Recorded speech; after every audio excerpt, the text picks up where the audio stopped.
Hello everyone, Shri IAS academy में आपका स्वागत है। जैसा कि आप जानते हैं कि श्री आईएएस एकेडमी ने लेट्स क्रैक नाम की सीरीज की शुरुआत की है, जिसके अंतर्गत ये हमारी प्रीलिम्स लेट्स क्रैक सीरीज है। इसमें आज हमारा डे 11 है। अपने इस डे 11 में आज हम टॉपिक नंबर 201 से लेके 220 तक के टॉपिक को कवर करेंगे, जो कि काफ़ी इम्पॉर्टेंट हैं प्रीलिम्स 2021 और 2022 की दृष्टि से। तो चलिए शुरू करते हैं। जैसा कि आप देख रहे हैं, ये हमारी प्रीलिम्स लेट्स क्रैक सीरीज का डे 11 है, जिसमें आज हमें टॉपिक 201 से लेके 220 तक के टॉपिक को कवर करना है। आपको अच्छे से पता है कि इस सीरीज में हम आपको लगभग 2000 से भी ज़्यादा टॉपिक को कवर कराएंगे। तो उसी दिशा में हमने 200 टॉपिक अपने कवर कर लिए हैं। उम्मीद है कि आपने उन सभी 200 टॉपिक को हमारे लास्ट डे 1 से लेके डे 10 तक में कवर कर लिया होगा। तो आज हम अपने डे 11 में 201 से 220 तक के टॉपिक को कवर करेंगे। ये जो टॉपिक हैं ये ज्योग्राफी की दृष्टि से काफ़ी इम्पोर्टेंट हैं, खास तौर पर इंडियन ज्योग्राफी के लिए। यहाँ हम आपको एक बात बता दें कि अगर आप में से जो बच्चे पीसीएस का एग्ज़ाम देते हैं, किसी भी राज्य स्तरीय परीक्षा का, उसको पीसीएस बोलते हैं, तो उन एग्ज़ाम्स के लिए वर्ल्ड ज्योग्राफी काफ़ी इम्पॉर्टेंट होती है। बट अगर आप यूपीएससी का एग्ज़ाम देते हैं तो उसके लिए आपकी इंडियन ज्योग्राफी काफ़ी इम्पॉर्टेंट होती है। तो हमारे आगे के जितने भी टॉपिक आएंगे, लगभग 320 तक टॉपिक में, यानी कि आगे आने वाले 100 टॉपिक में हम क्या करेंगे, अपनी इंडियन ज्योग्राफी के और कुछ पोर्शन जो वर्ल्ड ज्योग्राफी के काफ़ी इम्पॉर्टेंट है उनको कवर करने की कोशिश करेंगे। साइंस टेक हमारी लगभग कंप्लीट हो चुकी है। मेडवेल इंडिया के लगभग कई इंपॉर्टेंट पोर्शन को हमने कंप्लीट किया है, साथ ही कई सारी और चीज़ों को भी हमने कंप्लीट कर लिया है। आप वहां पे जाकर देख सकते हैं। तो हम अपने आज के टॉपिक की शुरुआत करें। इससे पहले आप में से जो बच्चे पहली बार हमारे चैनल से जुड़े हैं, उन्हें पता होना चाहिए कि हमने आपकी प्रीलिम की तैयारी को हर हाल में कंप्लीट कराने के लिए लेट्स क्रैक नाम की प्रीलिम की सीरीज की शुरुआत की है, जिसमें हम आपको पेपर 1 हो या पेपर 2 हो, इस सब से संबद्ध पूरी जानकारी प्रोवाइड कराते हैं। पीडीएफ देते हैं, एमसीक्यू देते हैं, करंट की क्लासेस लेते हैं, बैक ईयर को कैसे ट्रिक्स और टैक्टिक्स के माध्यम से सॉल्व करना होता है ये बताते हैं।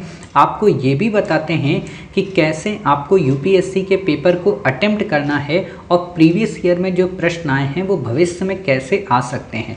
और उसी दिशा में ये हमारी 2000 से भी ज़्यादा इम्पॉर्टेंट टॉपिक की सीरीज है।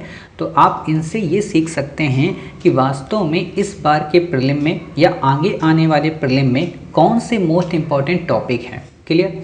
तो उम्मीद है आप ये सारी चीज़ें समझ गए होंगे। तो जो बच्चे हमारे टेलीग्राम चैनल से ना जुड़े हों या यूट्यूब चैनल से ना जुड़े हों, वो नीचे दिए गए लिंक के माध्यम से जुड़ सकते हैं, ताकि आप अपनी तैयारी को और अच्छे से स्ट्रॉन्ग कर सकें। तो अब हम अपनी आज की क्लास की शुरुआत करते हैं, जो कि काफ़ी इम्पॉर्टेंट है, पूरी तरह से मैपिंग पे डिपेंडेंट है। तो हम आपको यहाँ पे कई सारे बच्चों की रिक्वेस्ट आई कि सर यहीं पे आप जो 3D मैपिंग हमें दिखाते हो, उसके साथ में अगर आप 2D मैपिंग भी हमें यहाँ पे दिखा दो तो काफ़ी अच्छा रहेगा। तो हम कोशिश ये करेंगे कि जो मैप हम अपने टेलीग्राम चैनल पर शेयर करते हैं, उन मैप्स की क्लिप को आपको यहाँ पर दिखा दें। क्लियर? तो आपको काफ़ी फ़ायदा भी मिलेगा। तो देखते हैं हमारे टॉपिक कौन से हैं। तो हमारे आज टॉपिक हैं हिमालय श्रेणी का वर्गीकरण। देखो, आपको हम एक बात बता दें कि हम यहाँ पे जो भी पढ़ते हैं ना, उसका कोई क्रम नहीं होता। मतलब ऐसा मत सोचिएगा कि हम आपको बिल्कुल ज़ीरो से यहाँ पे पढ़ाएंगे कि भूगोल क्या होती है, अर्थ क्या होती है, अर्थ में अक्षांश क्या होते हैं, देशांतर क्या होते हैं। हालांकि हमने ये सब पढ़ा ज़रूर दिया है आपको अपने प्रीवियस के पार्ट में, लेकिन हम क्रम में कुछ भी नहीं पढ़ा रहे कि हम पहले आपको ज्योग्राफी करा दें फिर पॉलिटी करा दें, ऐसा कुछ भी नहीं है। जो टॉपिक हमारी दृष्टि में मोस्ट इम्पॉर्टेंट हैं, उन टॉपिक को हम आपको कवर कराते हैं। ठीक है? तो इसी उम्मीद से आप पढ़िएगा। हालांकि आपको ऐसा कभी फील नहीं होगा कि ये टॉपिक आपको समझ में नहीं आया। क्लियर? तो ये क्या है टॉपिक? हिमालय श्रेणियों का वर्गीकरण। आपको अच्छे से पता है कि जो हमारा हिमालय है, ठीक है, जो हमारा, ये मान लीजिए हमारा इंडिया ऐसे, ठीक है, यहाँ पे ये जो हिमालय है ये कई सारी श्रेणियों में विभाजित है। क्लियर? किसी को हिमाद्री कहते हैं, किसी को हिमाचल कहते हैं, किसी को शिवालिक कहते हैं। तो ये हैं क्या, इन सबको हमें पढ़ना होता है। और यूपीएससी कई बार इन्हीं से आंतरिक रूप से क्वेश्चन पूछती है कि महान हिमालय में कौन कौन से स्थित हैं, मध्य हिमालय में कौन कौन स्थित है, बाह्य हिमालय में कौन कौन स्थित है। क्लियर। तो इन्हीं सारी चीज़ों को हम यहाँ पे आपको पढ़ के बताएंगे ताकि आप इन चीज़ों को अच्छे से समझ सकें। ठीक है, तो पहले हम पढ़ लेते हैं एक एक टॉपिक की एक एक लाइन को, फिर हम आपको मैपिंग के जरिए हर एक लोकेशन को अच्छे से दिखा देंगे ताकि आप समझ सकें। वास्तव में जो हिमालय श्रेणियां हैं उन्हें 3 भागों में डिवाइड किया गया है, जिनका क्रम उत्तर से दक्षिण क्या है, हिमाद्री, हिमाचल और शिवालिक। पहला क्वेश्चन आपसे ये पूछा जा सकता है कि उत्तर से दक्षिण हिमालय की पर्वत श्रेणियों को लगाइए क्रम में, तो आप लगा सकते हैं कि शिवालिक अंत में आएगी, हिमाचल उसके ऊपर आएगी और हिमाद्री सबसे ऊपर आएगी। ठीक है, अब प्रश्न ये उठता है कि आखिरकार हिमाद्री किसे कहते हैं या हिमाद्री के अंतर्गत क्या क्या आते हैं। हिमाद्री का सामान्य सा मतलब क्या होता है, हिम और आद्री मतलब बर्फ की चोटियों वाली बात यहाँ पे की जा रही। ठीक, तो हिमाद्री क्या है, ये सबसे ऊंची पर्वत श्रेणी है। इसे वृहद हिमालय या आंतरिक हिमालय भी कहा जाता है। ये नंगा पर्वत से लेकर नामचा पर्वत तक एक पर्वतीय दीवार के रूप में फैला हुआ है। ठीक है, नंदा देवी, कंचनजंगा, मकालू, त्रिशूल, बद्रीनाथ, नीलकंठ और केदारनाथ जैसे महत्वपूर्ण प्लेसेस, महत्वपूर्ण चोटियाँ इसके अंतर्गत आती हैं। ठीक है, आपसे क्वेश्चन क्या पूछेगा कि जो नंदा देवी है वो मध्य हिमालय में स्थित है या हिमाचल हिमालय में स्थित है, आप कहोगे गलत।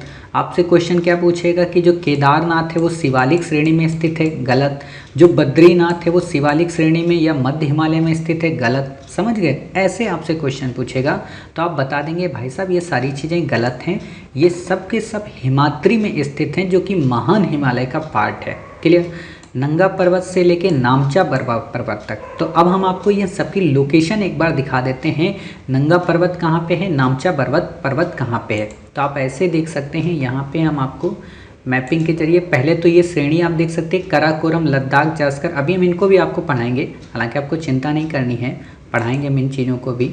तो पहले हम आपको यहाँ पे मैपिंग दिखा देते हैं कि जो श्रेणियों का हमने विभाजन किया है ये वास्तव में कैसे हैं। ऐसे आप देखिए, ये देखिए, ये एक तरीके का, ये जो लास्ट वाली ये लाइन आप देख रहे हैं ना, ये नीचे वाली, ये शिवालिक हिमालय है। क्लियर, ये हमारी जो है ये पीर पंजाल या मध्य हिमालय है। ठीक, और ये आपकी महान हिमालय है, ग्रेट हिमालय। ठीक, अब ये ग्रेट हिमालय यहाँ से नंदा देवी से लेके कहाँ तक फैली है, ये नामचा बरवा, यहाँ पे है ये नामचा बरवा पर्वत। क्लियर, और यही नामचा बरवा से ब्रह्मपुत्र जो रिवर है वो टर्न होती है। तो एक बार हमने यहाँ पे दिखा दिया, अब हम आपको इसे 3D के रूप में दिखाते हैं ताकि तब आपको ये चीज़ें अच्छे से समझ में आएंगी। ठीक है, तो आप यहाँ पे ऐसे देख सकते हैं, ये है हमारी प्यारी पृथ्वी। प्यारी पृथ्वी में हम ये गए यहाँ पे। ठीक, ये है हमारा ऊपर की जो चोटी हिमालय। ठीक है, महान हिमालय जिसको बोलते हैं, ये मध्य हिमालय और ये नीचे शिवालिक का। यहाँ है हमारा नामचा बरवा। तो एक बार हम आपको नामचा बरवा दिखा देते हैं, ठीक है, ताकि आपको दिक्कत ना हो। ये देखिए नामचा बरवा, ये देख रहे हो, यहाँ पे यहीं पे मुड़ जाती है। ठीक है, नामचा बरवा। क्लियर, तो ये नामचा बरवा आपने पर्वत देख लिया। अब हम आपको क्या दिखा दें, एक चीज़ आपको हम यहाँ पे दिखा दें, किसे बताइए, नंदा देवी को। नंदा देवी हमने वैसे कई बार देखा है, आप में से कई सारे बच्चों को अच्छे से पता है कि नंदा देवी को हमने आपको कई बार दिखाया भी है। ठीक है, तो एक बार हम आपको फिर से एक बार दिखा देते हैं नंदा देवी। तो ये देखिए चोटी है उत्तराखंड में, ठीक है, चमोली में। तो ये आप देख सकते हैं। क्लियर, तो यहाँ पे ये ऊपर से विस्तृत होते हुई नामचा पर्वत तक जाती है। क्लियर, इससे ज़्यादा आपको यहाँ पे कुछ भी नहीं देखना, ना ही समझना है। चलिए, ये हिमाद्री आपका क्लियर हो गया। अब बात आती है, जब हिमाद्री हमने क्लियर कर लिया तो इसमें कई सारे हमें दर्रे मिलते हैं। दर्रे क्या होते हैं, आप में से कई सारे बच्चों को लगता होगा दर्रा क्या होता है। तो ऐसी जो पहाड़ है ना, ये पहाड़ की चोटियाँ होती हैं कई सारी। ठीक है, ऐसे ऐसे पहाड़ की चोटियाँ बनी हुई हैं। तो इन पहाड़ के बीच में जो गैप है ना, रास्ता, कहीं कहीं पे रास्ता होता है, ठीक, उसको दर्रा बोलते हैं। ठीक है, मतलब स्थल मार्ग का दर्रा, दो पहाड़ों के बीच का इस तरफ से उस तरफ जाने वाला दर्रा। जैसे आपने देखा होगा दशरथ मांझी को, उन्होंने क्या किया था, एक पहाड़ को ही तो काट कर बीच से मार्ग बनाया था, तो यानी कि उन्होंने दर्रा बनाया था। ठीक, लेकिन ये दर्रे कैसे होते हैं, ये प्राकृतिक होते हैं, मानव निर्मित नहीं होते। तो ये प्राकृतिक दर्रों की यहाँ पे बात हो रही है। ठीक, तो आपसे क्वेश्चन क्या पूछेगा, सिंपल सा क्वेश्चन पूछेगा। हालांकि करंट अफेयर्स में हमने आपको काफ़ी सारे दर्रे पढ़ाए थे। सिंपल सा क्वेश्चन ये पूछेगा कि कौन सा दर्रा कहाँ पे है, ठीक है। बाकी इससे ज़्यादा आपसे डेप्थ में नहीं पूछेगा। तो हमने आपकी सुविधा के लिए क्या किया है कि हर एक दर्रे को स्टेट वाइज कर दिया है, ताकि आपको ये लिस्ट हमेशा याद रहे, ठीक। तो आप क्या करेंगे, इनको याद कर लेंगे कि कराकोरम हो, पीर पंजाल हो, बुर्जिला हो, बनिहाल हो, जोजिला हो या चांगला हो, ये सब के सब जम्मू कश्मीर राज्य में है। क्लियर। फिर आपसे क्वेश्चन पूछेगा रोहतांग हो, सिपकिला हो या बड़ा लाचा हो, ये सब हिमाचल प्रदेश में है, ठीक है। फिर आता है नीति, माना, लिपुलेख, थांगला, ये 4 कहाँ पे हैं, उत्तराखंड राज्य में। क्लियर। फिर आता है हमारा जेलपला, नाथुला, ये सिक्किम राज्य में। यांग्याप, बोमडिला, तुगला, गुमला, बांडिला, पुंगम, सेला, दीफू, अरुणाचल प्रदेश में। इसमें दीफू और सेला काफ़ी इंपॉर्टेंट है, यूपीएससी क्वेश्चन पूछ सकती है। बोमडिला पे क्वेश्चन पूछ सकती है, क्योंकि बोमडिला को कंफ्यूज कराती है बड़ा लाचा से, क्लियर, या बनिहाल से। तो आपको ये याद रखना है कि बोमडिला कहाँ पे है, अरुणाचल प्रदेश में। दीफू कहाँ पे, अरुणाचल प्रदेश में। तुजू दर्रा कहाँ पे, मणिपुर में। होता क्या है कि दीफू को कई बार मणिपुर में दे देता है, ठीक है। तो इतनी बातें आपको क्लियर हो गई। अब इसमें हम कुछ दर्रों को आपको दिखा देते हैं इमेज के रूप में, ताकि आपको किसी प्रकार की कोई दिक्कत ना हो। कई बार क्या होता है कि आप लोग पढ़ते तो हैं, बट जब तक इमेज आपके सामने ना हो तब तक वो चीज़ें क्लियर होती नहीं हैं। हालांकि हमने ये सभी जो मैप हैं अपने Telegram channel Shri IAS academy में शेयर कर दिए हैं सभी, तो आप वहाँ पे देख सकते हैं काफ़ी अच्छे से। तो आप ये देखिए, ऐसे यहाँ पे है ना बुर्जिला, आप ये देख सकते हैं, ये जम्मू कश्मीर है ऊपर, ठीक है। ये आपका पीर पंजाल है, बनिहाल है, सिपकिला है, ठीक है, इमिसला, बड़ा लाचा, तांगलांग, खुर्दलांग, चांगला, कराकोरम, अगहिल, जोजिला। क्लियर। तो ये नीति और माना, लिपुले, ठीक है। तो आप यहाँ देख सकते हैं दर्रे। इससे ज़्यादा आपको यहाँ पे कुछ भी याद रखने की ज़रूरत है नहीं। क्लियर। तो उम्मीद है आप ये सारे दर्रे ऐसे लिस्ट में याद कर सकते हैं और इनको अपने डेस्क के सामने लगा लीजिए। देखो अब यहाँ पे कुछ इंपॉर्टेंट हमने लिख दिया है कि जो बुर्जिला दर्रा है वो कश्मीर को श्रीनगर से जोड़ता है। जोजिला जो दर्रा है कश्मीर को लद्दाख से जोड़ता है। सिपकिला जो है वो हिमाचल को तिब्बत से। बड़ा लाचा जम्मू कश्मीर को हिमाचल से। नीति व लिपुलेख उत्तराखंड को तिब्बत से। अब आप समझ रहे होंगे ना कि वास्तव में दर्रों का काम क्या होता है, दो को जोड़ना। क्लियर। यानी कि आप एक तरीके से कह सकते हो कि दर्रा वो मध्यस्थ होता है जो दो लोगों को आपस में मिलाता है या दो प्लेसेस को आपस में मिलाता है, ठीक। नाथुला व जेलपला सिक्किम को तिब्बत से। कमला, तुंगला, बंडिला अरुणाचल को तिब्बत से। क्लियर। ये जो टाइप का क्वेश्चन है ना, कई बार पीसीएस में काफ़ी बार पूछा जाता है, बट यूपीएससी में इतना डिटेल से पूछता है अभी तक ऐसा कोई प्रश्न आया नहीं है। बट आपको इतने इम्पोर्टेंट दर्रे तो पता ही होने चाहिए, क्योंकि करंट में काफ़ी ज़्यादा न्यूज़ में रहते हैं। चाहे टनल्स की बात हो या रेलवे के द्वारा बड़े बड़े ब्रिजेस के निर्माण की बात हो, सो ये चीज़ें आपको पता होनी चाहिए। टसल को लेकर भी आप देखते हो, नेपाल के साथ काला पानी के एरिया को लेकर उत्तराखंड में तो क्वेश्चन पूछा जा सकता है, ठीक है। नाथुला, जेलपला ये भी इंपॉर्टेंट हो जाते हैं चुम्बी वैली को लेकर, तो इसलिए ये लोकेशन तो आपको पता ही होनी चाहिए, ठीक है। तो आपने पहले पार्ट में क्या पढ़ा था, हिमाद्री, यानी कि उसका पहला भाग हिमालय की श्रेणी का था। अब दूसरा है मध्य हिमालय या लघु हिमालय। ये क्या है, इसकी जो ऊंचाई है 3700 से 4500 मीटर है। आपसे क्वेश्चन नहीं पूछेगा, आपको नहीं याद रखना है। चौड़ाई इसकी 80 किलोमीटर है, आपको नहीं याद रखना है। क्या याद रखना है कि पीर पंजाल, धौलाधार, नाग तिब्बा, महाभारत श्रेणियाँ इसकी मुख्य पर्वत श्रेणियाँ हैं। मतलब आपसे सिंपल सा क्वेश्चन पूछेगा कि पीर पंजाल, धौलाधार, नाग तिब्बा, महाभारत श्रेणियाँ हिमालय के किस पार्ट का हिस्सा हैं। क्या वो महान हिमालय का हिस्सा हैं या हिमाद्री का हिस्सा हैं? क्या वो बाह हिमालय, सिपकिला का हिस्सा हैं, शिवालिक का हिस्सा हैं, या फिर वो मध्य हिमालय या लघु हिमालय का पार्ट है? तो आप बताएंगे कि साहब वो सब मध्य हिमालय और लघु हिमालय का पार्ट हैं। और आपको पता होना चाहिए कि हमने इसी पे एमसीक्यू आपसे पूछ लिया है, ठीक है। तो आपको चिंता नहीं करनी, हमने ऑलरेडी इसके एमसीक्यू आपको बना के पूछ लिए हैं। बट हम फिर से 1 मई से आपके लिए एमसीक्यू फिर से रिवाइज कराएंगे टारगेट 60 में, तो वहाँ एक बार फिर से डिटेल से बताएंगे। क्लियर। अब यहाँ पे कई सारे पर्यटन स्थल हैं, जैसे शिमला है, डलहौजी है, मसूरी है। मसूरी नाम सुनकर तो आपको अच्छे से पता होगा, ठीक है। रानी खेत है, नैनीताल है, दार्जिलिंग है। क्लियर। ये सारी चीज़ें इसमें आती हैं। पीर पंजाल श्रेणी में दो प्रमुख दर्रे आते हैं, एक बनिहाल जहाँ से जवाहर टनल गुजरती है, दूसरी है बंदिल जो कि पीर दर्रा है। क्लियर, इससे ज़्यादा आपको यहाँ पे नहीं याद रखना है। एक बार हम आपको फिर से दिखा देते हैं मैप ताकि आपको दिक्कत ना हो किसी तरीके की। तो ये जैसे आप देखिए, ये आपने देखा यहाँ पे, एक मिनट, हाँ इसको हम यहाँ से हटाते हैं। और आपको पता होना चाहिए कि जब आप सर्जिकल स्ट्राइक के बारे में देखते हैं तो वहाँ पे काफ़ी ज़्यादा डिटेल में पीर पंजाल दर्रा वगैरह चर्चा में आया था। ठीक है, तो आप उसको कभी देखिएगा। तो ये देखिए, ये है यहाँ पे जो बीच में है ना, ये जो सफ़ेद सफ़ेद पट्टी दिख रही, ये है आपका मध्य हिमालय, और ये बाहर वाला हिमालय, और ये आपका शिवालिक है नीचे वाला। ठीक है, तो इतनी सारी चीज़ें आपको पता हो गई। अब आपको मैप में एक बार दिखा देते हैं ताकि आपको किसी प्रकार की श्रेणियों में दिक्कत ना आए। ठीक है, तो आप ऐसे यहाँ पे समझ सकते हैं, एक मिनट, हाँ ये देखिए, ये जैसे आप देख रहे हो, ये देखो पीर पंजाल हमने ऑलरेडी आपको दिखाया था, मध्य का पार्ट थी। ठीक है, तो ये पीर पंजाल यहाँ पे आके जुड़ जाती है, समझ गए। इससे ज़्यादा आपको यहाँ पे कुछ भी पढ़ने की ज़रूरत नहीं है। क्लियर, चलिए अगला क्या है यहाँ पे, ये हमारा हो गया।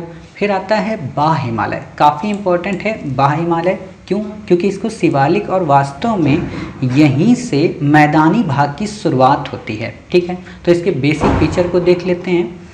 औसत ऊंचाई 900 से 1200 मीटर है, आपसे नहीं पूछेगा, नहीं याद रखना है। देखो यही फ़ायदा होता है कि हमने नोट्स तो भेज दिया, बट नोट्स में भी क्या पढ़ना है क्या नहीं पढ़ना है ये इंपॉर्टेंट हो जाता है। क्योंकि होता क्या है कि ये जब नोट्स बना था, ठीक है, या जब हम नोट्स बनाते हैं तो हम कई सारी चीज़ों को ध्यान में रखकर बनाते हैं कि कई सारे मक्कार बच्चे होंगे जो केवल और केवल नोट्स पे ही डिपेंड रहते हैं, तो उनको फेल कैसे कराया जाए ये चीज़ भी ध्यान रखनी पड़ती है कि उनको फालतू के तथ्य रटा दो। ठीक है, दूसरा वो बच्चे होंगे जो केवल और केवल क्लास करना चाहते हैं, नोट्स नहीं बनाना चाहते। तो दोनों को बैलेंस करने के लिए हम ये करते हैं कि नोट्स में काफ़ी सारी चीज़ें दे देते हैं और फिर उस नोट्स को सॉर्ट करा देते हैं इस क्लास के माध्यम से। इससे क्या होता है कि आप पूरी तरह से तैयार हो जाते हो। अगर आपका कंपटीटर केवल नोट्स लेकर अगर पढ़ाई कर रहा है तो वो आपको पीछे नहीं कर पाएगा, क्योंकि उसको ये पता ही नहीं कि नोट्स में क्या पढ़ना है क्या नहीं पढ़ना है।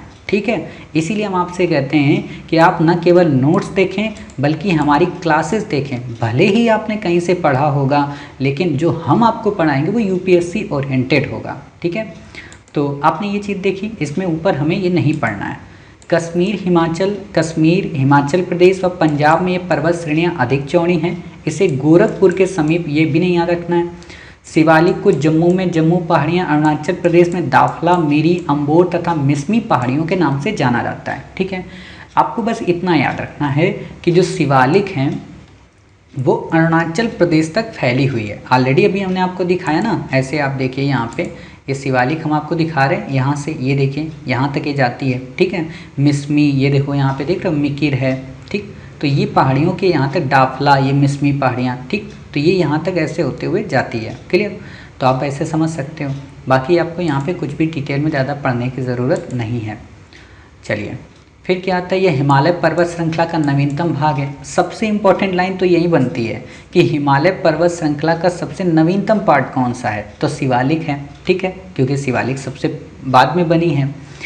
अब बात आती है ट्रांस हिमालय की। महान हिमालय हमने पढ़ लिया, ठीक है, हिमाद्री, यानी कि हिमाद्री के बाद भी एक हिमालय है जिसको हम ट्रांस हिमालय बोलते हैं, जहाँ पर पामीर की गांठ है, पामीर की ग्रंथि जिसको आप बोलते हो। ऐसे आप समझो कि ये जैसे आप मैप देख रहे हो, ये ऊपर जो है ना पामीर नॉट, ठीक है, हिंदुकुश पर्वत जिसको आप बोलते हो, कुन्नूल सा वगैरह।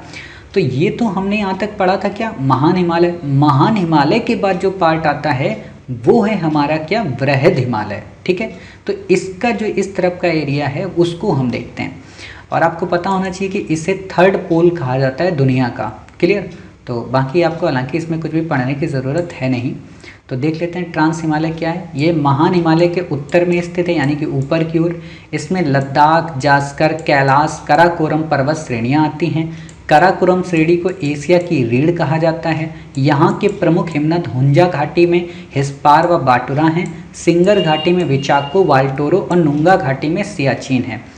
यूपीएससी ने नुब्रा वैली के बारे में पूछा था। ठीक है, आपको अच्छे से पता है, इस बार मैपिंग पे क्वेश्चन पूछा है, तो हम ये सारी चीज़ें आपको लोकेशन में दिखा देते हैं, लद्दाख, जास्कर, कराकोरम, क्योंकि यूपीएससी क्रम लगाने को कई बार आपसे क्वेश्चन पूछ देती है, तब बच्चे वहाँ पे कंफ्यूज रहते हैं कि कैसे वो इनको क्रम में लगाएं। ठीक है, तो क्रम में अगर आपको पता होगा तब आप क्रम में इनको लगा सकते हैं। तो आप ऐसे देखिए, ये कराकोरम ऊपर आती है, लद्दाख आती है, जास्कर आती है, ग्रेट हिमालय का पार्ट है। ठीक है, फिर पीर पंजाल आती है। तो आप ये देख सकते हो पीर पंजाल किस में आती है, मध्य में।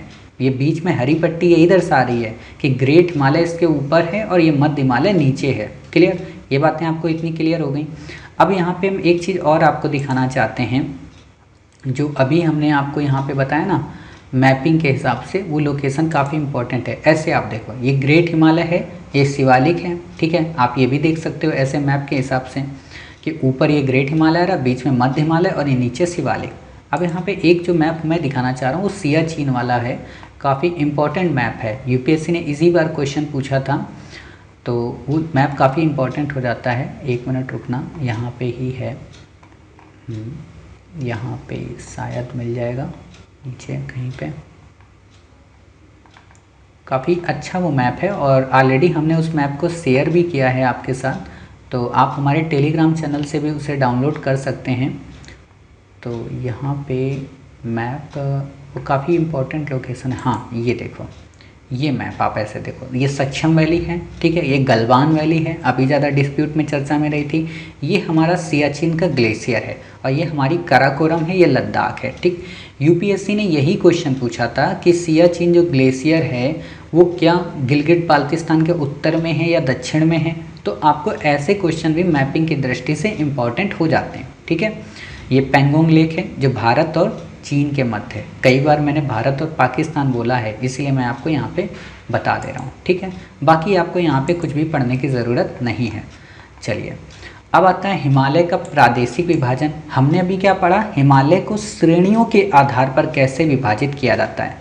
अब बात आती है हिमालय को प्रादेशिक आधार पर, मतलब नदियों के बहाव के आधार पर कैसे डिवाइड किया जाता है। ठीक है, तो इसको कई टाइप में बांटा जाता है, जैसे पंजाब हिमालय आप सुनते रहते होंगे, कुमायूं हिमालय, नेपाल हिमालय, क्लियर, असम हिमालय। तो ये हिमालय को डिवाइड करते हैं। तो इन एक एक हिमालय के पार्ट को हम देख लेते हैं। कई बार क्वेश्चन आपसे सिंपल से पूछा जा सकता है, देखो पूछा जा सकता है, मैं कह रहा हूँ, मैं ये नहीं कह रहा हूँ पूछा ही जाएगा, दोनों में डिफरेंस होता है। जहाँ पूछा जाएगा, मैंने वहाँ पूछा जाएगा बोला है कि कराकोरम दर्रे को लेकर आपको क्रम लगाने को दे देगा, श्रेणियों को, कि उत्तर से दक्षिण श्रेणियाँ लगाइए, कराकोरम, लद्दाख, पीर पंजाल, जास्कर, ठीक है, शिवालिक। तो ऐसे क्वेश्चन पूछे जाएंगे, लेकिन ऐसे क्वेश्चन पूछे जा सकते हैं, यानी कि सिंपल सी बात है कि उन क्वेश्चन में आपको 100% देना है, इन क्वेश्चन में आपको 20 से 30% देना है। क्लियर, तो ऐसा आप समझ सकते हैं। पीसीएस की बात अलग है, पीसीएस में आपको तो फिर ये भी पढ़ना है।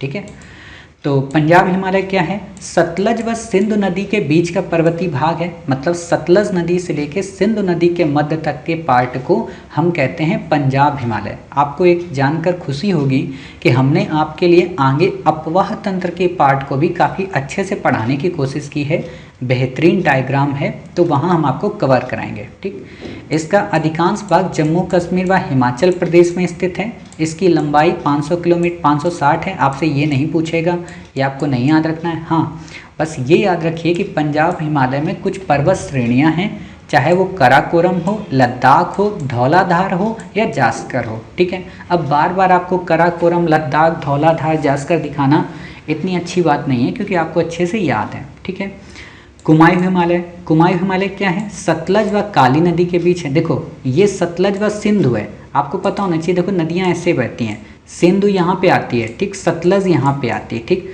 अब सतलज के बाद क्या आएगा आपका यहाँ पे काली नदी, फिर काली नदी से फिर आगे तक, ऐसा है। अभी हम आपको मैप में दिखा देते हैं नदियों के बारे में, ताकि आपको दिक्कत ना हो। तो पहले ये पूरा पढ़ लो, फिर दिखाते हैं।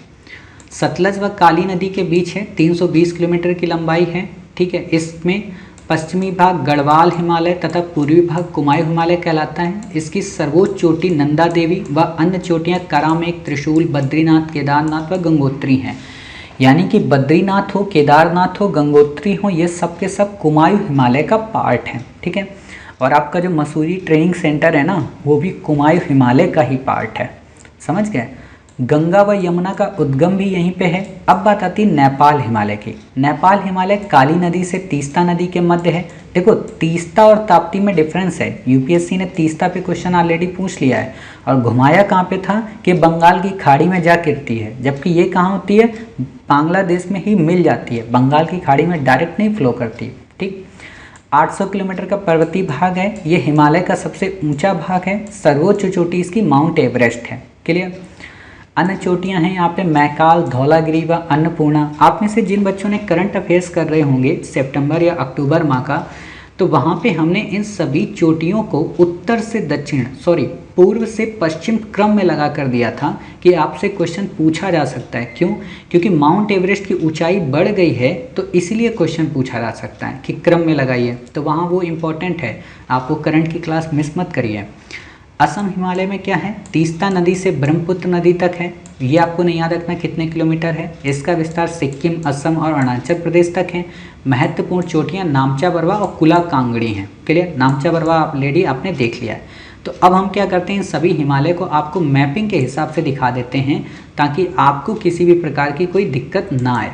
तो आप ऐसे देखें, जैसे ये है, ठीक, यहाँ पे इस तरफ को बहती है आपकी सिंधु नदी। ठीक, यहाँ पर है आपकी सतलज। तो ये इतना बीच का जो एरिया है ना, जहाँ पे मैं कर्सर घुमा रहा हूँ, ये हो गया आपका क्या, पंजाब हिमालय। यहाँ उत्तराखंड से लेके यहाँ नेपाल तक का जो हिस्सा है काली नदी तक का, वो हो गया आपका नेपाल हिमालय। और यहाँ काली नदी से लेके जो ब्रह्मपुत्र तक का हिस्सा है वो आपका हो गया असम हिमालय तक का। क्लियर। तो इतना आपको बस पता करना है। हालांकि आपसे मैपिंग लगाने को तो देगा नहीं, तो आपको याद भी नहीं करना है। क्लियर। चलिए, ये चीज़ें आपकी हो गई। अब बात आती है उत्तरी भारत का विशाल मैदान का क्या मतलब है। उच्चावच की दृष्टि से इन मैदानों को 4 भागों में बांटा जाता है। आपसे सिंपल सा क्वेश्चन क्या पूछेगा कि भाबर प्रदेश क्या होते हैं, ठीक है, तराई का क्षेत्र क्या होता है, बांगर क्षेत्र क्या होता है और खादर क्या होता है। यूपीएससी सिंपल क्वेश्चन ऐसे देती है कि निम्नलिखित कथनों के संदर्भ में बताइए, ठीक है, और आपको विशेषताओं के हिसाब से क्वेश्चन को फंसा देगी। हमने ऑलरेडी क्वेश्चन पूछ लिया है, फिर भी हम आपको यहाँ बता देते हैं कैसे आपको करना है।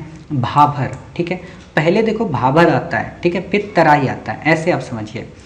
ये क्षेत्र हिमालय तथा गंगा के मैदान के मध्य भाग में पाया जाता है। ठीक है, हिमालय और गंगा के मध्य में। गंगा के मैदान की ये उत्तरी सीमा है। ये प्रदेश 8 से 16 किलोमीटर चौड़ी सकरी पट्टी के रूप में स्थित है। ये प्रदेश कृषि के लिए उपयोगी नहीं है। यहाँ नदी का प्रवाह अदृश्य हो जाता है, मतलब यहाँ पे नदियाँ नहीं दिखाई पड़ती। आपसे सिंपल सा क्वेश्चन जानते हो कैसे पूछेगा, ऐसे पूछेगा कि यहाँ नदी का प्रवाह अदृश्य हो जाता है, ये क्षेत्र कृषि के लिए उपयोगी नहीं है, ये गंगा के मैदान की उत्तरी सीमा को परिलक्षित करता है, यह हिमालय तथा गंगा के मैदान के मध्य में पाया जाता है। उपयुक्त विशेषताएं निम्नलिखित में से किस प्रादेशिक क्षेत्र से संबद्ध हैं?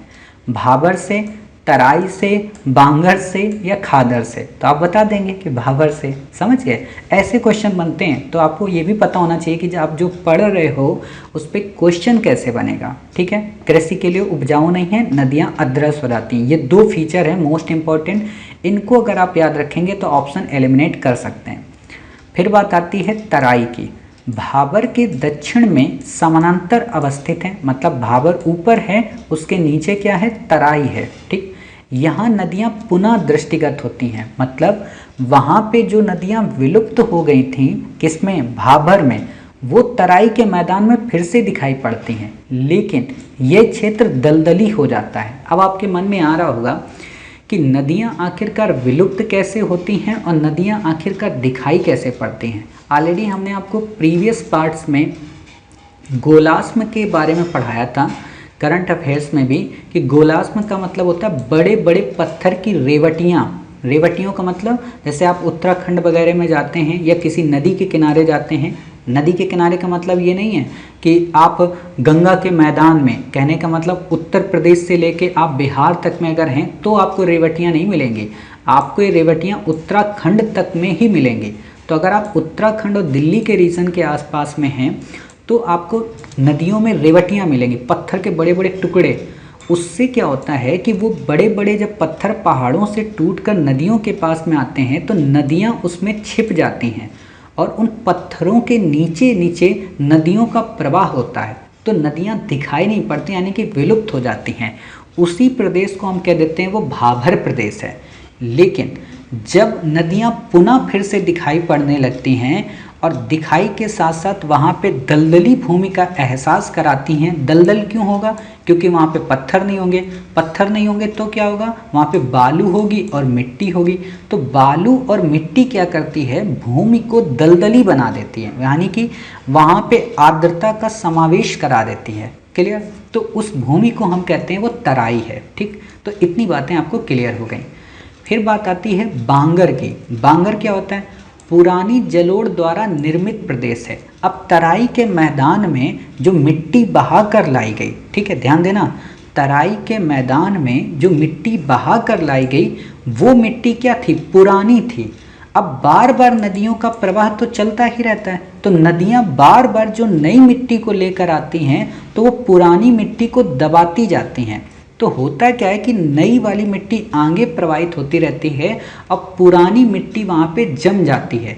उसी पुरानी मिट्टी को कहते हैं जलोढ़। क्लियर? यानी कि जल के द्वारा ओढ़ कर लाई गई मिट्टी हो गई जलोढ़। क्लियर? ऐसे आप समझिए। यहाँ नदियों की बाढ़ का जल भी नहीं पहुँचता है। कृषि के लिए प्रदेश उपयोगी नहीं है, मतलब जो बांगर का क्षेत्र है वो भी एग्रीकल्चर के लिए उपयोगी नहीं है, क्योंकि यहाँ पे पुरानी जलोढ़ होती है। और पुरानी जलोढ़ में क्या होता है कि उत्पादकता काफ़ी कम होती है, उसमें मॉइस्चर काफ़ी ज़्यादा होता है, जिस कारण जो कृषिगत फसलें हैं उनको उपजाया नहीं जा सकता। ठीक है। फिर बात आती है खादर। खादर को आप कैसे याद करेंगे कि खादर का मतलब होता है नवीन जलोढ़। जैसे खादी होती है, खादी नई कपड़े से बनती है, तो वही चीज़ है कि खादर जो है ये नए जलोढ़ के मैदान को कहता है, कि मतलब बार बार नदियों के द्वारा जो नया जलोढ़ का मैदान लाया जाता है, जल के द्वारा बहाई गई जो मिट्टी लाई जाती है वो होती है खादर के मैदान की विशेषता। और इसकी सबसे अच्छी बात यह है कि ये सबसे अधिक उपजाऊ क्षेत्र होती है। क्लियर? यहाँ बाढ़ का पानी भी पहुँच जाता है, इसीलिए इस प्रदेश में जो उत्पादकता होती है वो काफ़ी अधिक होती है। इसीलिए आप देखिएगा कि जो उत्तरी उत्तर प्रदेश का पार्ट है या उत्तराखंड के नीचे का जो हिस्सा है, या आप कह सकते हो कि मध्य गंगा की जो बेल्ट है, वहाँ पर उत्पादकता काफ़ी अधिक होती है फसलों की। ठीक है, तो उसका रीज़न भी यही होता है। इतनी सारी चीज़ें आपने पढ़ ली। अब बात आती है विस्तार के आधार पर मैदानों का प्रादेशिक स्वरूप। विस्तार के आधार पर मतलब जैसे हम पढ़ते हैं ना कि राजस्थान का ये मैदानी भाग है, ये मरुस्थली भाग है, ये राजस्थानी का बंगर भाग है, पंजाब व हरियाणा का मैदान है। ठीक है, या नदियां हैं, इन सारी चीज़ों को हम बेसिक रूप से यहाँ देखते हैं। हालांकि ये इतने इम्पोर्टेंट नहीं है, बट पढ़ लेते हैं ताकि आपको ये ना लगे कि आपको ये चीज़ें पता नहीं है। पश्चिम में राजस्थान से लेकर पूर्व में असम तक विस्तृत है। राजस्थान के मैदान की अगर बात करें तो ये पश्चिमी भाग में अरावली पहाड़ियों से लेकर भारत पाकिस्तान की सीमा के साथ जुड़ा हुआ है। 300 किलोमीटर इसकी चौड़ाई है। आपको ये याद नहीं रखना है। 2 भागों में बांटा जाता है, आपको ये भी नहीं याद रखना है। ठीक है। मरुस्थली भाग में क्या है? अत्यधिक बालू है, अत्यधिक संख्या में बालू के स्तूप बनते हैं जिनको बरखान बोलते हैं। क्लियर?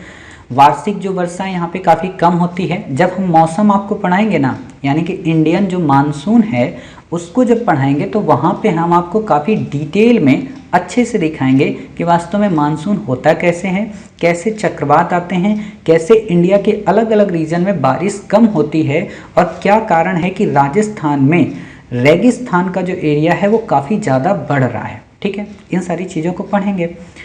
फिर बात आती है राजस्थानी बंगर। आपसे नहीं पूछेगा, ये याद नहीं रखना है, बस देख लीजिए कि राजस्थान के मैदान का उत्तरी तथा पूर्वी भाग है। प्रमुख नदी यहाँ पे लूनी है। इम्पॉर्टेंट क्या है कि लूनी नदी जो है वो राजस्थान में बहती है। ठीक है। पंजाब व हरियाणा का मैदान, ये एक चौरस मैदान है जो लगभग आपसे नहीं पूछेगा। पंजाब व हरियाणा, दिल्ली कुछ भी नहीं पूछेगा। अब यहाँ की नदियाँ देख लो, सतलज, ब्यास, रावी, चिनाब तथा झेलम, ये नदियाँ यहाँ पे प्रवाहित होती हैं। ये प्रदेश 2 आबों से बना है। देखो एक बात आपको बताएं कि होता क्या है ना कि हम लोग जब संस्कृत में पढ़ते हैं तो जल को क्या कहते हैं? नीर कहते हैं, तोय कहते हैं। ठीक। इंग्लिश में क्या कहते हैं? वाटर कहते हैं। ध्यान देना, इंग्लिश में इसे वाटर कहते हैं, संस्कृत में इसे नीर और तोय कहते हैं, ठीक, और फारसी में या कहें उर्दू में इसको आब कहते हैं। क्लियर। तो दो आब, जहाँ पर भी आपको ये वर्ड मिलेगा दो आब, दो आब का मतलब होता है दो धाराओं का मिलना। क्लियर। तो दो आब का मतलब हो गया दो धाराओं के मिलन का केंद्र। क्लियर। तो वो हो गया नदियाँ, ठीक। विस्त दो आब का मतलब व्यास और सतलज का दो आब। बारी का मतलब, बारी दो आब का मतलब व्यास और रावी। आपसे ये कुछ भी नहीं पूछेगा, बस इतना पता होना चाहिए दो आब का क्या मतलब है। यूपीएससी सामान्य से आपसे क्वेश्चन कभी भी पूछ सकती है कि दो आब से आशय है नदियों के दो धाराओं से, ठीक है। चलिए, इतनी सारी बातें आपने पढ़ ली। अब हम एक एक करके इंडिपेंडेंट रूप से पढ़ते हैं कि गंगा का मैदान, जब भी हम बात करते हैं उतनी देर से हम कह रहे हैं गंगा का मैदान, गंगा का मैदान, तो आखिरकार गंगा का मैदान है क्या, और गंगा के मैदान वास्तव में किन किन राज्यों तक विस्तृत है, साथ ही गंगा के मैदान की विशेषताएं क्या हैं, इन सारी चीज़ों को पढ़ लेते हैं, ठीक है। हालांकि क्वेश्चन आपसे डायरेक्टली नहीं पूछेगा। तो उत्तर प्रदेश, बिहार और पश्चिम बंगाल तक गंगा का मैदान जो है वो विस्तृत है। यह मैदान हिमालय से निकलने वाली गंगा एवं उसकी सहायक नदियां यमुना, गोमती, घाघरा, गंडक, कोसी के निक्षेप क्रिया द्वारा बना है। निक्षेप का क्या मतलब होता है कि इनके द्वारा बहा कर लाई गई मिट्टी यानी कि जलोढ़ उसके द्वारा बना है, ठीक है। दक्षिण पठार में बहने वाली नदियां जैसे चंबल, बेतवा, केन, सोन नदी इस मैदान के निर्माण में अपना योगदान देती हैं। क्यों? क्योंकि चंबल, बेतवा, केन और सोन ये सब यमुना से जुड़ी हुई हैं, तो यमुना में जब पानी ज़्यादा आएगा तो वह गंगा में पानी को ज़्यादा करेंगी। समझ गए? ऐसे आप समझिए। इस मैदान का जो ढाल है पूर्व तथा दक्षिण पूर्व है, मतलब ऐसे है, ठीक है, ईस्ट की ओर बहती तभी बंगाल की खाड़ी में गिरती है जाके, ठीक। गंगा के मैदान के तीन भागों में बांटा रहता है, ऊपरी गंगा का मैदान, मध्य गंगा का और निम्न गंगा का। अब बेसिक देख लो, ऊपरी गंगा का मैदान क्या है, पूछेगा नहीं, बस देख लो। इस मैदान की उत्तरी सीमा शिवालिक की पहाड़ियों, दक्षिणी सीमा प्रायद्वीपीय पठार तथा पश्चिमी सीमा यमुना नदी के द्वारा निर्धारित होती है। सिंपल सा अगर आपसे क्वेश्चन पूछेगा इन फ्यूचर, तो आपसे ऐसे क्वेश्चन पूछ सकता है कि इस मैदान की उत्तरी सीमा शिवालिक की पहाड़ियों के साथ लगती है, तो दक्षिणी सीमा प्रायद्वीपीय पठार से, तो वहीं पश्चिमी सीमा इसकी यमुना नदी के द्वारा निर्धारित होती है। निम्न में से किस मैदान की विशेषता है? तो ऊपरी गंगा के मैदान की, ठीक है। इससे ज़्यादा आपसे क्वेश्चन नहीं आएगा। मध्य गंगा का मैदान, इसका विस्तार उत्तर प्रदेश के पूर्वी भाग तथा बिहार तक है। इसके उत्तर में हिमालय का गिरपत भाग व दक्षिण में प्रायद्वीपीय पठार का उत्तरी किनारा है, यानी कि ये सबके सब ना प्रायद्वीपीय पठार के ऊपरी हिस्से में है। ऐसे आप देखिए एक मिनट मैप में, तो आपको चीज़ें और अच्छे से समझ में आएंगी। जैसे हम आपको दिखाते हैं यहाँ पे पूरा पृथ्वी के मैप से, ताकि इंडिया के मैप से, सॉरी पृथ्वी का मैप मैं बोल रहा हूँ, तब आपको यहाँ पे चीज़ें क्लियर होंगी कि वास्तव में आप ये जो पढ़ रहे हैं। हाँ, ऐसे देखिए, ये देखो, ये जो बीच का हिस्सा है ना, ये है आपका गंगा का मैदान। यहाँ पर है ये प्रायद्वीपीय भाग, तो ये विंध्य और सतपुड़ा इसके नीचे पड़ जाते हैं। क्लियर? इस पूरे एरिया को गंगा का मैदान कहा जा रहा। समझ गए? तो यही आपसे बस पूछ रहा है, यही हमें आपको बताना है। ये सारे मैप ऑलरेडी हमने शेयर कर दिए हैं, तो आप हमारे टेलीग्राम पर जाकर श्री IAS अकेडमी के चैनल से इन्हें डाउनलोड कर सकते हैं, ठीक है। निम्न गंगा का मैदान दार्जिलिंग के उत्तर पर्वतीय भाग तथा पश्चिम में स्थित, आपको ये नहीं पढ़ना है, बस देख लेना है, बाकी आपसे क्वेश्चन पूछेगा नहीं, ठीक है। ब्रह्मपुत्र का मैदान, गंगा का मैदान हमने पढ़ लिया, ब्रह्मपुत्र का मैदान पढ़ना है और सिंध का मैदान पढ़ना है। ब्रह्मपुत्र का मैदान क्या है? ये तीन ओर से पर्वत तथा पहाड़ियों से घिरा है। इसके उत्तर में हिमालय, पूर्व में पटकाई एवं नागा तथा दक्षिण में गारो, खासो, जयंतिया पहाड़ियाँ स्थित हैं। ये सभी पहाड़ियाँ मोस्ट इम्पॉर्टेंट है। गारो, खासो, जयंतिया की बात हो, पटकाई की बात हो, या फिर आपकी नागा पहाड़ियों की बात हो, तो इनमें हम कुछ पहाड़ियों को आपको दिखा देते हैं, ताकि आपको ये लगे कि अच्छा आपने जो पहाड़ियाँ पढ़ रहे हो वो कितनी इम्पोर्टेंट है, ठीक है। अगर यहाँ पे मिल जाता है तो आपको ये सभी पहाड़ियाँ दिखा देते हैं। राजमहल इसमें तो नहीं है, हम आपको यहाँ पे सभी पहाड़ियाँ दिखा देंगे, ताकि आपको ये लगे कि आपने जो पढ़ा है वो वास्तव में कितना इम्पोर्टेंट है। क्लियर? ये सारे मैप हमने आपको शेयर कर दिए हैं। देखिए यहाँ पे ये दर्रे वाला एक मैप काफ़ी अच्छा मैप है, ठीक है। मिंटाका, कारदुंगा, ब्रूजिला, जोजिला, ठीक है, लानाग, ये सारे हमने आपको शेयर कर दिए हैं, तो इसलिए आपको यहाँ पे चिंता करने की ज़रूरत नहीं है। यहाँ पे हम पहाड़ियाँ आपको दिखा दें एक बार, शायद अगर एक तो यहाँ पे पड़ा होगा पहाड़ियों वाला, अभी हमने क्योंकि आपको पढ़ाया है तो इसलिए लगता है कि शायद यहाँ पे एक पहाड़ी वाला हमें मिल जाए। हाँ, यहाँ पे शायद होगा, ये देखें, ये यहाँ पे ये दिख रहा है, Dafla hills, Mikir hills, Naga hills, Mishmi hills, Garo Khasi Jaintia, ठीक है, मेघालय में। क्लियर? तो आप ये देख सकते हो मेघालय में गारो खासी जयंतिया। और यहाँ पे एक चीज़ और आप देखिए, इस जगह पे ये नीचे को आपको क्या दिया है, इस जगह पे यहाँ पे ये बार बार क्यों जा रहा है, ठीक है, ये इस जगह पे, ठीक है, ये नीचे का है आपका क्या बताइए, पटकाई बोंग की पहाड़ियाँ, ठीक है। तो ये आपसे क्वेश्चन पूछा जा सकता है। हालांकि हम आपको फिर से मैपिंग में कराएंगे, बाकी आपको चिंता करने की कोई ज़रूरत है नहीं यहाँ पे। चलिए, ये सारी चीज़ें हो गई। अब बात आती है कुछ वैसी चीज़ों की बेसिक, मतलब जो आपको पता होना चाहिए कि किन किन देशों से किन किन की सीमा लगती है, किन की नहीं लगती है। कभी भी क्वेश्चन ऐसे पूछा जा सकता है, बट आपको तथ्यात्मक रूप से पता होना चाहिए। इतनी जानकारी आपके लिए इंटरव्यू में भी काफ़ी है। सबसे छोटी स्थलीय सीमा हमारी किससे लगती है? अफगानिस्तान से लगती है, ठीक है। पाकिस्तान से सीमा कौन कौन से राज्य बनाते हैं? जम्मू कश्मीर, पंजाब, राजस्थान, गुजरात। क्लियर? ये 4 राज्य अभी हम दिखा देंगे इन सबको, ठीक है। अफगानिस्तान से कौन है? जम्मू कश्मीर है केवल। चाइना से कौन है? जम्मू कश्मीर, उत्तराखंड, हिमाचल, सिक्किम, अरुणाचल प्रदेश। क्लियर?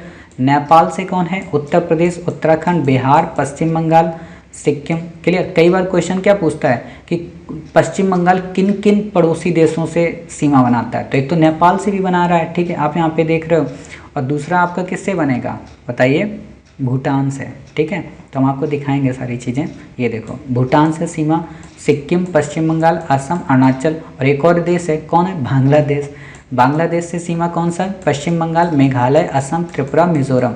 देखो, इनमें मुझे कुछ बताने की ज़रूरत नहीं है, इनको आपको रटना ही पड़ेगा, ठीक है। किसी भी फार्मूले को बनाइए, किसी भी तरीके से रटिए, या रोज़ मैप देखिए। देखो, रटने से लाख गुना बेहतर मेरा मानना है कि आप रोज़ मैप देखेंगे ना तो अपने आप सब याद हो जाएगा। म्यांमार से कौन कौन से देश सीमा बनाते हैं? कौन कौन से राज्य? अरुणाचल प्रदेश, नागालैंड, मणिपुर और मिजोरम। आपको पता होना चाहिए, हमने आपको MCQ दिया था, उस MCQ में हमने आपको नागालैंड नहीं दिया था, तो आप वो वाला MCQ देख सकते हैं, ठीक है। बंगाल की खाड़ी के तट पर अवस्थित कौन कौन से राज्य हैं? उड़ीसा है, आंध्र प्रदेश है, पश्चिम बंगाल है, तमिलनाडु है। एक बात आपको बता दें, जो तेलंगाना है ना, वो लैंडलॉक स्टेट है, अभी हम आपको दिखाएंगे। अरब सागर के तट पर स्थित कौन कौन से राज्य हैं? गुजरात है, गोवा है, महाराष्ट्र है, कर्नाटका है, केरल है। कई बार बच्चे यहाँ पे भी कंफ्यूज हो जाते हैं कि अरब सागर से कितने राज्य लगते हैं। सोचो ऐसा क्वेश्चन यूपीएससी बना दे, जैसे यूपीएससी ने एक बार क्वेश्चन क्या बनाया था कि पश्चिमी घाट 5 राज्यों में है, पूर्वी घाट 3 राज्यों में है, और जो पुलिकट लेक है वो 2 राज्यों में है। तो आपको क्या लगता है, इस पे क्वेश्चन नहीं बनेगा? बन सकता है, और क्योंकि बच्चे इसको पढ़ते नहीं हैं इसलिए क्वेश्चन बनेगा, ठीक है। और आजकल काफ़ी ज़्यादा चर्चा में है सारे स्टेट, तो स्टेट अगर चर्चा में है तो उस पर क्वेश्चन यही बन सकते हैं, ठीक है। सबसे लंबी समुद्री सीमा गुजरात से लगती है, सबसे छोटी समुद्री सीमा गोवा से लगती है। अंडमान निकोबार द्वीप समूह मरकल द्वीप या एमराल्ड आइलैंड के नाम से भी प्रसिद्ध है, हालांकि अब इसका नाम बदल गया, सुभाष चंद्र बोस के नाम पे कर दिया गया, शहीद आइलैंड, ठीक है। 8 डिग्री जो चैनल है वो मालदीव और मिनिकॉय के मध्य है। 9 डिग्री जो चैनल है वो मिनिकॉय व लक्षद्वीप के मध्य है। 10 डिग्री जो चैनल है वो लिटिल अंडमान व निकोबार के मध्य है। अभी हम सब मैपिंग में दिखा देंगे। ग्रेट चैनल इंदिरा पॉइंट व इंडोनेशिया के मध्य है। गुजरात व पश्चिम बंगाल राज्य तटीय व अंतर्राष्ट्रीय सीमाएं बनाते हैं। कहने का मतलब एक तो ये तटीय राज्य भी हैं, दूसरे इंटरनेशनल सीमा भी बनाते हैं, ठीक है। वे राज्य जिनकी ना तो तटीय है ना ही समुद्री सीमा लगती है, ठीक है, काफ़ी इंपॉर्टेंट है, यानी कि ना तो किसी तट से जुड़े हैं ना ही किसी समुद्र से। तो कौन कौन है? मध्य प्रदेश है, हरियाणा है, छत्तीसगढ़ है, झारखंड है, तेलंगाना है। अगर यहाँ पे केंद्र शासित भी आता ना तो दिल्ली हो जाता, ठीक। असम व उत्तर प्रदेश राज्यों की सीमा सबसे अधिक अन्य राज्यों से मिलती हैं, ठीक है। मतलब ये 2 ऐसे स्टेट हैं जो कई सारे राज्यों की सीमाओं से जुड़े हुए हैं, ठीक। भारत व चीन के बीच सीमा को 3 भागों में बांटा जाता है। एक तो जम्मू कश्मीर की पश्चिमी, हिमाचल प्रदेश की मध्य और अरुणाचल की पूर्वी। भारत व पाकिस्तान के मध्य अंतर्राष्ट्रीय सीमा को क्या कहते हैं? Red Cliff. भारत व चीन के मध्य मैकमोहन। भारत व अफगानिस्तान के मध्य डूरंड। मध्य एशिया का भारत का निकटतम पड़ोसी देश कौन सा है? Tajikistan. Duncan channel Andaman Nicobar व लिटिल अंडमान को अलग करता है। अंडमान सागर अंडमान निकोबार एवं थाईलैंड के बीच समुद्री सीमा है, ठीक। चीन के 2 राज्य जो भारत के साथ सीमा बनाते हैं, तिब्बत व सिकियांग, ठीक है। भारत के नगर और उनके उपनाम आप और देख लीजिए, जैसे भारत का मैनचेस्टर किसे कहते हैं, अहमदाबाद को।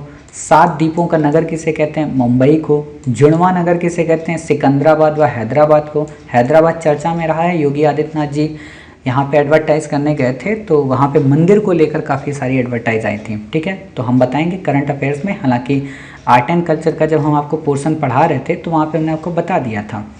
दक्कन की रानी किसे कहते हैं, पुणे को, ठीक है।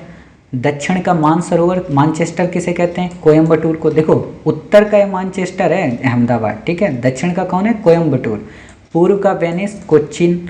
उत्तर का मैनचेस्टर कानपुर। समझ गए। यहाँ पे एक चीज़ समझिए, देखो उत्तर में 2 मैनचेस्टर हैं, वैसे उत्तर दक्षिण 2 भाग में बंटता है, ठीक है। लेकिन यहाँ पे इन्होंने क्या किया है ना कि टोटल मैनचेस्टर दे दिया है अहमदाबाद को, उत्तर का मैनचेस्टर दे दिया कानपुर को, दक्षिण का मैनचेस्टर दे दिया कोयम्बटूर को। मैनचेस्टर का क्या मतलब है, उतनी देर से आप सोच रहे होंगे। मैनचेस्टर का मतलब है कि यहाँ पे कपड़ा उद्योग या कहेंगे सूती मिलें काफ़ी ज़्यादा हैं, ठीक है। भारत का बोस्टन यानी कि अहमदाबाद। मसालों का गार्डन केरल। भारत का पीट्सबर्ग जमशेदपुर। बगीचों का नगर बेंगलोर। उत्सवों का नगर मैसूर। और एशिया का अंडों का कटोरा आंध्र प्रदेश, ठीक है। वैसे ये क्वेश्चन आपसे यूपीएससी में रेयर होगा जो पूछे, बट जानकारी के लिए आप याद करिए, क्योंकि जब आप भारत दर्शन करने जाएंगे तो इन सारी चीज़ों की काफ़ी उपयोगिता होगी, ठीक है। तो अब हम क्या करते हैं, इन सब को आपको मैपिंग की दृष्टि से दिखा देते हैं, ठीक है। जितना संभव मैपिंग हो सकता है, हालांकि आप में से कई सारे बच्चों ने ये सारे मैप देख लिए होंगे, बट हम यहाँ पे आपको फिर भी कई सारे मैप दिखा देते हैं। तो आप ये देख सकते हो तेलंगाना लैंड लॉक है यहाँ पे, ठीक है। इसकी सीमा टच नहीं होती, क्लियर। तो आप ये देख लिए, जैसे आप यहाँ पे देखो ये बीच में तेलंगाना है, टच नहीं हो रहा, ठीक है। यहाँ पे आप देखो ये जम्मू कश्मीर है, ऊपर किससे सीमा लगा रहा, आंध्र प्रदेश से, ठीक है। यहाँ पे देखो आपका ये लद्दाख रीजन, अब यहाँ पे चेंजेस आ जाएंगे, ठीक है। मतलब यूटीज टच करती है उसको, ठीक। तो आप उसको अपडेट कर लेना वहाँ पे। पंजाब, राजस्थान, ये गुजरात, ये सब पाकिस्तान से सीमा बना रहे हैं, ठीक है। ऐसे आप यहाँ पे देख सकते हो। बाकी हमने आपको ऑलरेडी ये मैप सब शेयर कर ही दिए हैं। ये देखो यहाँ पे दक्षिण में म्यांमार, ठीक है। मैं आपको दिखाते हैं एक बार, ये देखो ये आपके लक्षद्वीप के आइलैंड हैं, ठीक है। तो ये हमने आपको शेयर ही किया था, तो आपको यहाँ पे ज़्यादा सोचने की ज़रूरत है नहीं। यहाँ पे आपका ये तो कुछ पढ़ना ही नहीं है आपको, ये भी आपको कुछ नहीं पढ़ना है, मैंने ऑलरेडी पढ़ा दिया है आपको सारी चीज़ें, ठीक है। ये भी आपको नहीं पढ़ना है। हाँ, यहाँ पे अंडमान देखो ये आइलैंड है, ये निकोबार है, गल्फ़ ऑफ मन्नार है, ठीक है, गल्फ़ ऑफ कच्छ है। ये सारे मैप हमने आपको शेयर कर दिए हैं, तो आप वहाँ से डाउनलोड कर सकते हैं। ऐसे आप देखो, ये देखो ये म्यांमार से कौन कौन से सीमा लगाते हैं, अरुणाचल प्रदेश, नागालैंड, मणिपुर, मिजोरम, ठीक है। त्रिपुरा की सीमा नहीं लगती, ये आप देख सकते हैं, क्लियर। तो ये सारी चीज़ें इंपॉर्टेंट हैं लोकेशन, तो आप इनको देख सकते हैं। आप टेलीग्राम से इन मैप्स को डाउनलोड कर लें, वहाँ पे आपको काफ़ी फ़ायदा मिलेगा, ठीक है। बाकी यहाँ पे हम आपको ज़्यादा देर तक अगर दिखा देंगे तो कॉपीराइट का वायलेशन हो जाएगा, समझ गए। तो उम्मीद है आपको ये सारी क्लासेस समझ में आ गई होंगी। तो ये हमारा आज का पूरा लास्ट में तथ्यात्मक काफ़ी ज़्यादा था, आप चाहें तो स्किप कर सकते हैं, लेकिन इंटरेस्टिंग है, पढ़ लेंगे तो अच्छा होगा। अगर एक ही क्वेश्चन आ गया तो आपका उत्तर अच्छे से यहाँ पे सॉल्व हो जाएगा, क्लियर। तो उम्मीद है आपको ये क्लास समझ में आई होगी। अब हम मिलते हैं अपने नेक्स्ट पार्ट में। उस नेक्स्ट पार्ट में हम अपने डे 12 को कंप्लीट करेंगे, जिसमें हमारे 2021 से लेकर 2040 तक के टॉपिक कवर होंगे, जो कि काफ़ी इंपॉर्टेंट टॉपिक होंगे। तो तब तक अपना ख्याल रखिए, स्वस्थ रहिए, अपने और अपने परिवार की केयर करिए और सोशल डिस्टेंसिंग का पूरी तरीके से पालन करिए।